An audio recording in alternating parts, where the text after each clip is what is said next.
Go to the bathroom. You head to the bathroom down the hall from the den. There's a shower, a linen closet, and a toilet. Linen closet sounds promising. It's a linen closet filled with large fluffy towels and washcloths. You're not sure why you looked in here. Are you finished? I'm gonna go pee. Okay. You don't have to go right now. Are you done here? The shower is pristinely clean. Are you done here? Oh, you thought we were gonna take a shower? Go back. There's not gonna be any shower scenes in this You game. head back to the den. Well, now that I had time to think about my murder plot, I can go get the kitchen knife. Go to the kitchen. You head towards the kitchen, thinking you may grab a soda from the fridge. On the way, you have to head through the dining room. Megan's mom and dad are still there. Oh, shit. How am I gonna murder their daughter if they're still...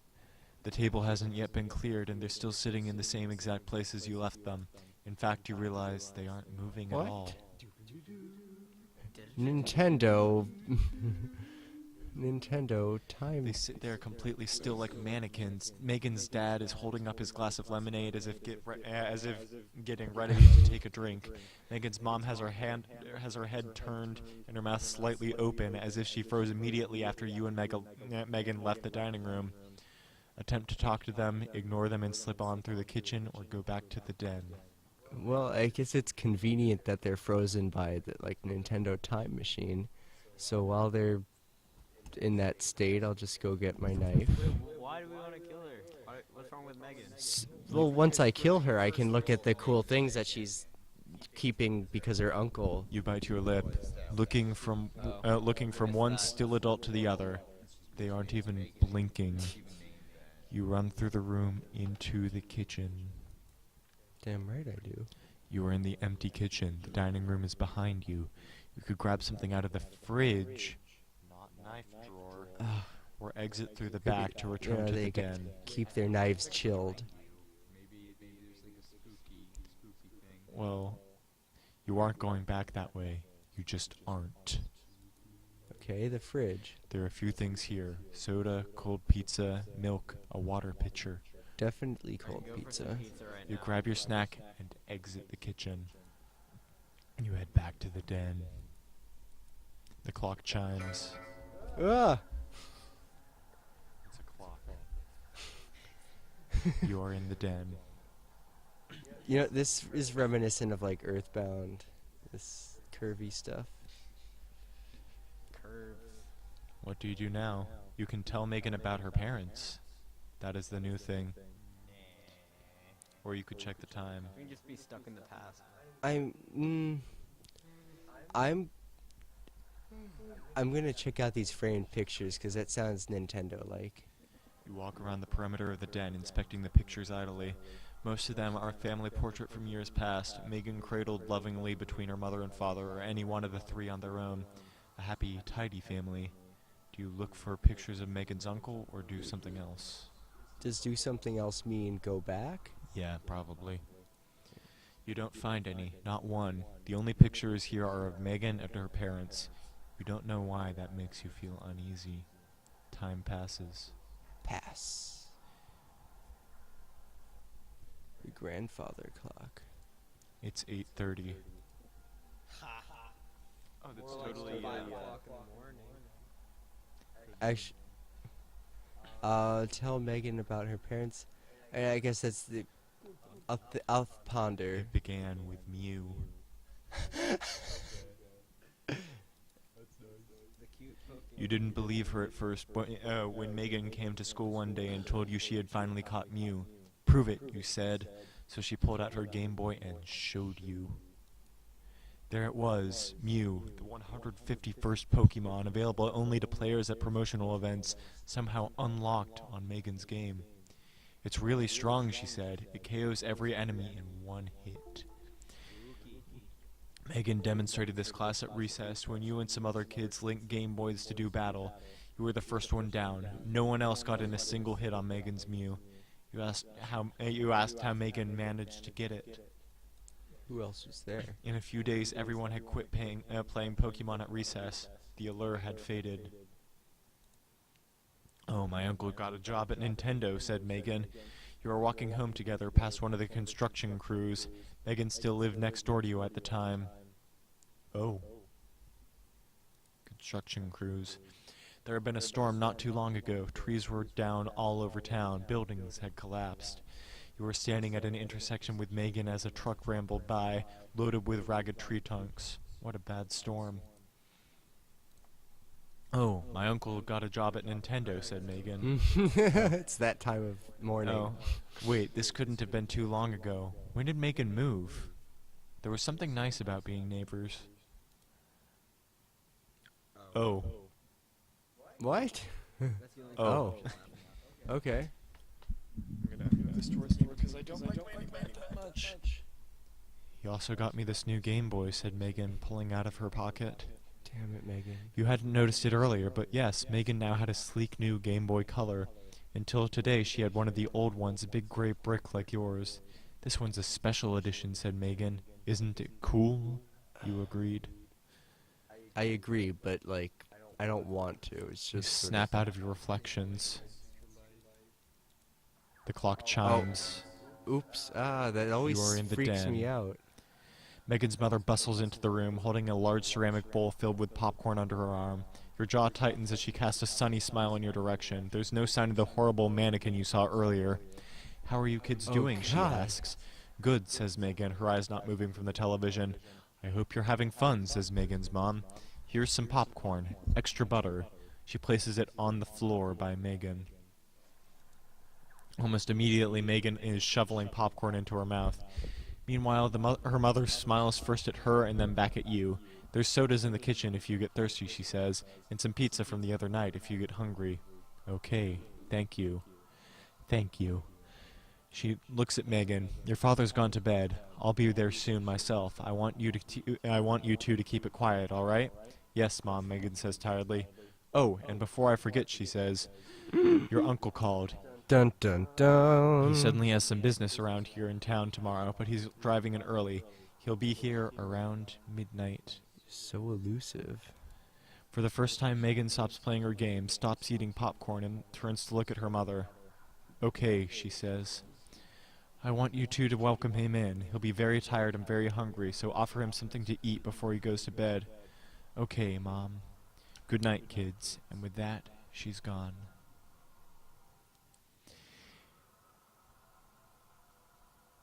The new options are remember your own Mew and ask about Uncle's visit.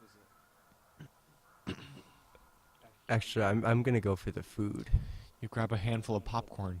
It's buttery and delicious. Alright. You have two options here. So why is your uncle coming? Megan shrugs. Business. Nintendo. What sort of But what business? sort of business? Stuff from Nintendo, says Megan. Does Nintendo have a lot of business here? Why else would my uncle be coming? Megan says, as if you've asked the dumbest question in the world. Mario. Oh, but what kind of business? Megan pauses the game and turns toward you, visibly agitated. How should I know? I don't work for them. Right now she is not quite yelling, but you think if you keep pressing the subject, she might. Press her. No, let's press her. Should I press her? What do you guys See, but I also want to know about the parents. Like that was messed I'm up. not sure I believe you. Megan takes a moment to respond as if she is not quite sure she heard you correctly. What? What do you guys think? Should we press her more or no? I've played this game multiple times, so I'm just going to read. Whichever. I feel like she's gonna like cast some horrible witch spell on me. Alright, never mind then, I guess. Never mind. You drop the conversation in silence. Oh, but I can't tell her about her parents now. Watch Megan play. You're feeling anxious, and you apparently are showing it. Megan looks at you and bites her lip. Watch this, she says. On screen, the game's main character is in a car on a crowded street in what looks like a virtual New York City. Megan revs up and begins mowing down pedestrians, giggling. That does sound like New York City. You don't think this is very funny, but to Megan, it's hilarious. After a while, she stops the car and waits. An ambulance appears and one of the paramedics exit. She beats them to death with a baseball bat. Isn't this great, she asks. This goes on for a while. The clock chimes. You are in the den. Ooh, there's a little... It begins raining outside. Return.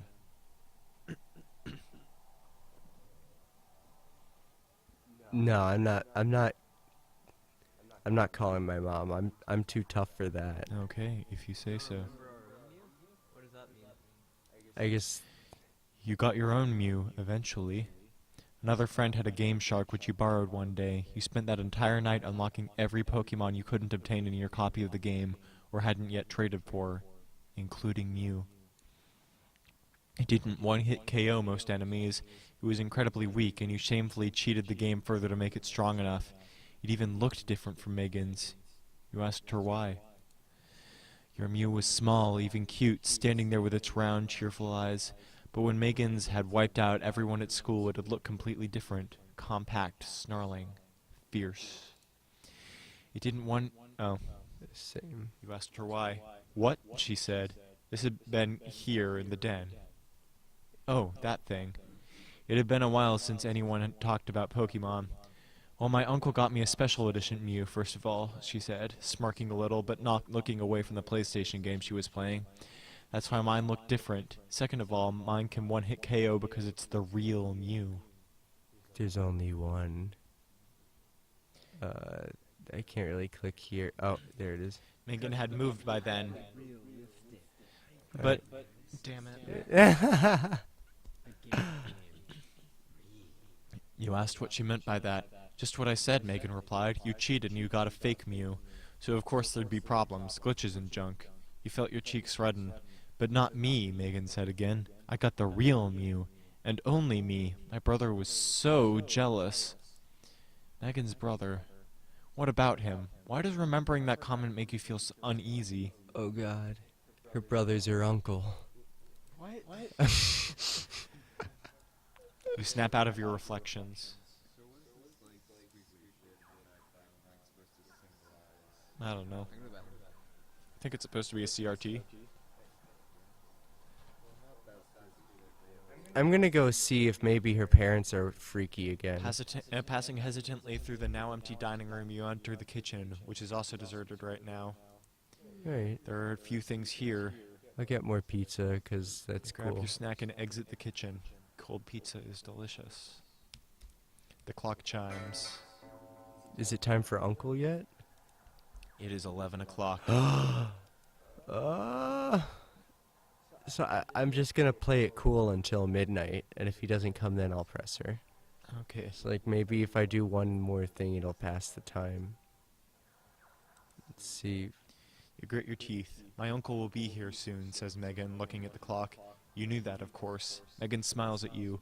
Want to play one more before he gets here?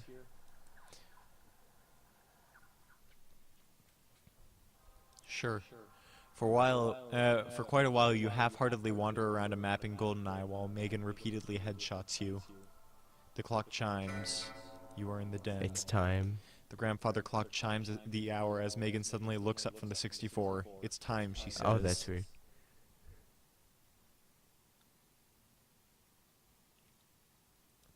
I don't want to play games anymore. Someone knocks at the front door. Oh no. That's him, says Megan, standing up. I should go let him in. As she leaves the den, you realize you could follow, but a part of you really feels like being scarce for a bit. Where is there to go? Bathroom. You run down the hall into the bathroom and lock the door behind you. Or at least, this could have been a bathroom.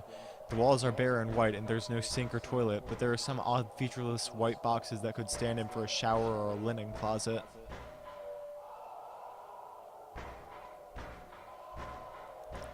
You crawl into the plain white box that is about the size of a linen closet and close it behind you. From the front of the house, you can hear the front door slam open. After that, you don't hear anything except bad expression, child, the rain. No, not just the rain, but that voice in the back of your head like bad expression. I am coming for you, child. like something you can't even begin to describe. Oh God. Though you locked the door